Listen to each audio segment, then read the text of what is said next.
bilang ke saya gitu bahwa dia harus menolong saudaranya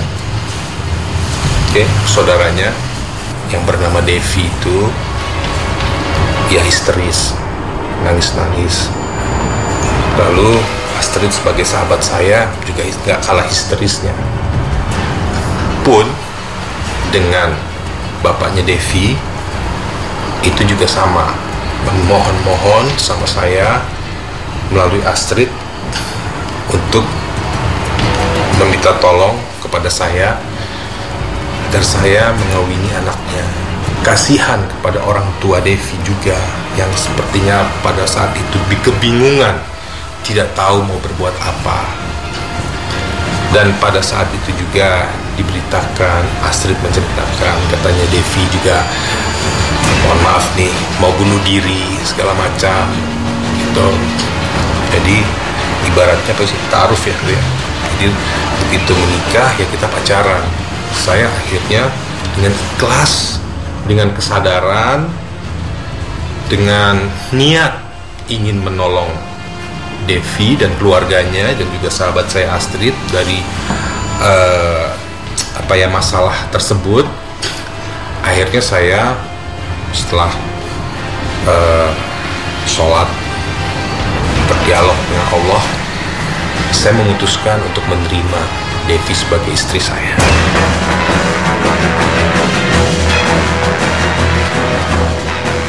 Itulah ungkapan yang terlontar dari mulut Krishna Mukti yang tampaknya menjadi salah satu pemicu lahirnya kisruh rumah tangga yang dialaminya bersama sang istri Devi Nurmayanti. Devi yang dinikahi oleh pesinetron Krishna Mukti pada bulan Juni 2014 lalu mengaku bahwa telah mengalami tindak pasal KDRT dalam ruang lingkup penelantaran rumah tangga yang membuat Devi dan sang anak tidak mendapatkan nafkah lahir batin selama resmi mengikat janji suci sebagai sepasang suami istri. Hal tersebut tampaknya yang mendasari Devi Nurmayanti untuk menggugat cerai sang suami di Pengadilan Agama Depok, Jawa Barat pada tanggal 13 Mei 2015 lalu. Dan pada hari Selasa kemarin, Devi yang ditemani oleh kuasa hukumnya kembali mendatangi Pengadilan Agama demi menghadiri digelarnya sidang cerai perdana yang beragendakan mediasi antara Devi dengan Krishna Mukti. Namun dari berlangsungnya sidang cerai yang digelar kemarin, Krishna sebagai pihak tergugat ternyata tidak dapat hadir lantaran harus memenuhi tugasnya di luar kota sebagai anggota DPR. Berikut ungkapan yang terlontar dari Devi dan kuasa hukumnya perihal ketidakhadiran Krishna Mukti dalam sidang cerai perdana mereka kemarin.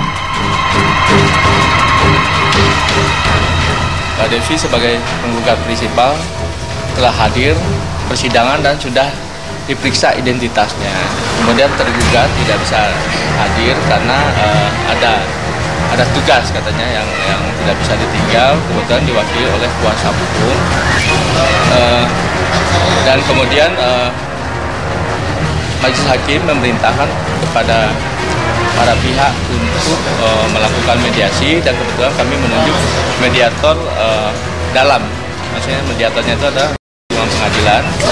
Kalau komunikasi ke pribadi aku langsung nggak ada sama sekali. Abang juga kayak cuma aku dengar aja dia dari media, dia berbicara kalau dia tidak bisa hadir hari ini karena ada tugas kerja.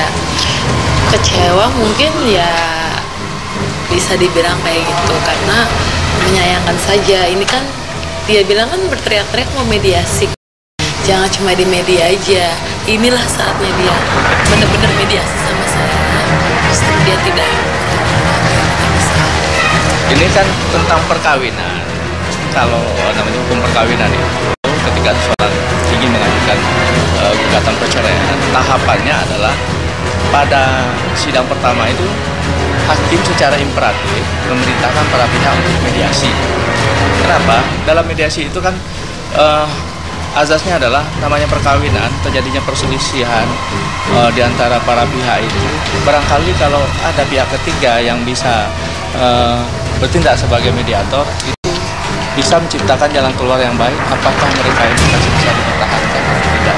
Itu perintah mediasi seperti itu. Jadi memang itu sesuai dengan edaran Mahkamah Agung juga berkaitan dengan mediasi, bahwa itu sifatnya wajib. Kalau memang tidak bisa rukun dan memang mereka harus putus sebagai suami istri, ya selesaikanlah masalah akibatnya. Itu selalu yang disampaikan oleh majelis hakim, sehingga penyelesaian perceraian ini bisa dilaksanakan dengan cara baik. Bagaimana dulu menikah secara ihsan, maka bercerailah secara ihsan. Bukan tidak ada dari kita untuk menghalang-halangi atau tidak kooperatif untuk tidak menyambut mediasinya, itu nggak ada. Tetapi kita secara sukarela dan secara etikat baik, ayo kalau memang mau mediasi, ayo kita selesaikan secara kekeluargaan dengan cara yang benar, dan mediasinya itu adalah di tempat yang benar, lembaga yang benar, dan memang sudah ditentukan oleh berdasarkan undang-undang dan peraturan.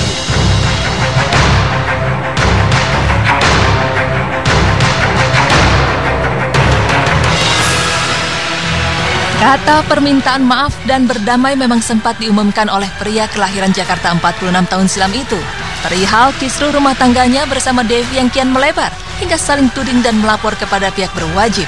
Namun keinginan Krisna untuk berdamai dan bermediasi tampaknya hanya ucapan semata yang tak diiringi dengan tindakan, sehingga majelis hakim harus menunda agenda mediasi pasangan suami istri ini pada tanggal 23 Juni mendatang, yang bertepatan dengan tanggal pernikahan mereka. Devi, ya, saya sebelumnya dari hati yang paling dalam dengan tulus ingin meminta maaf, ya, yang sebesar-besarnya apabila ada kata-kata atau tindakan-tindakan saya yang menyakitkan hati Devi, ya. Saya mohon maaf, apalagi ini menyambut bulan suci Ramadan, jadi alangkah baiknya momentum yang suci ini, ya, kita jalani dalam keadaan suci juga.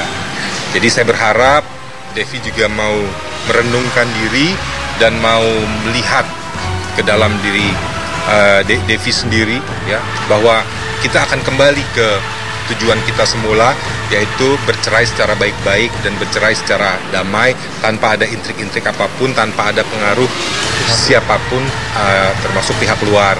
Jadi ayo, mari kita bicara baik-baik, kita damai. Jadi nanti setelah kita bercerai, kita bisa melanjutkan hidup kita masing-masing dengan baik dan benar. Hampir sebulan ini saya merasa ini sudah lari kemana-mana gitu. Jadi saya pikir ini harus stop, harus disudahi. Dan momentumnya bagus sekali karena menyambut bulan suci Ramadan. Saya ingin menjalani ibadah bulan suci Ramadan ini dengan baik, dengan khusyuk, ya, sehingga puasa saya nantinya akan menjadi berkah gitu. Dan mudah-mudahan niatan saya untuk bermediasi, berrekonsiliasi, dan berdamai dari pihak Devi diapresiasi dengan baik. Andai kata beliau datang pada tanggal 9 Juni, mediasi pasti bisa dilaksanakan sekarang gitu. Itu. Jadi ketika beliau ada, kedua belah pihak datang, masing-masing prinsipal datang, maka mediasi bisa dilaksanakan oleh pengadilan gitu. Karena beliau tidak hadir, hanya diwakili oleh kuasa, sehingga mediasi itu menjadi tertunda gitu. Tertunda tanggal 23 Juni, dan kebetulan tanggal 23 Juni itu bersamaan dengan tanggal nikahnya mereka gitu. Ya, mereka menikah tanggal 23 Juni 2014, dan kemudian mediasi 23 Juni 2014, jamnya jam 11 ya. Nah, dan mediasinya nanti pun jam 11 gitu. Dan saya berharap dengan adanya maksudnya persamaan tanggal kemudian jam gitu, itu bisa membuat masing-masing pihak bisa mengendalikan diri, dalam arti bisa menyelesaikan masalah ini secara baik, bisa mengkomunikasikan secara baik, sehingga ada jalan keluar yang baik yang mereka bisa tempuh untuk mengakhiri. Atau kalau memang mereka mau rukun, ya ayo rukun secara ihsan gitu. Kalau mau mengakhiri, akhirlah secara ihsan. Yang namanya perkawinan itu kan bukan suatu yang main-main. Sifatnya sakral, itu mengikat kedua belah pihak secara baik kewajiban maupun haknya gitu. Itu diikat secara utuh. Sepanjang tidak ada perjanjian pranikah, sepanjang itu tidak ada, maka suami istri itu bersatu, hartanya itu bersatu di dalam perkawinan disebut dengan harta bersama gitu. Itu hukumnya. Kalau tidak ada perjanjian pranikah, maka hubungan suami istri itu terhadap harta bersama itu menyatu. Tidak kalau di dalam hukum Islam atau di Undang-Undang 174 itu dikatakan bahwa maksud dengan harta bersama adalah harta yang diperoleh selama perkawinan oleh suami dan istri tanpa dilihat lagi siapa yang memperolehnya, siapa yang berpenghasilan, siapa yang mendapatkan, dan atas nama siapa. Itu adalah harta bersama. Enggak, kita di sini hanya mengajukan gugatan cerai, gitu. Tetapi saya sampaikan di sini bahwa sebelum mereka menikah, mereka tidak membuat. Enggak, saya nggak bisa jawab sekarang karena kita hanya menyangkut perceraian saja. Seseorang itu pasti punya namanya batas kesabaran. Siapapun pasti bakalan kayak saya kalau misalnya aibnya dibuka di depan. Saya nggak ngotot, saya cuma menjalankan apa yang sudah saya lakukan sebelumnya. Inilah pertanggungjawaban saya. Kan saya bilang, saya orangnya komitmen. Saya sudah AA.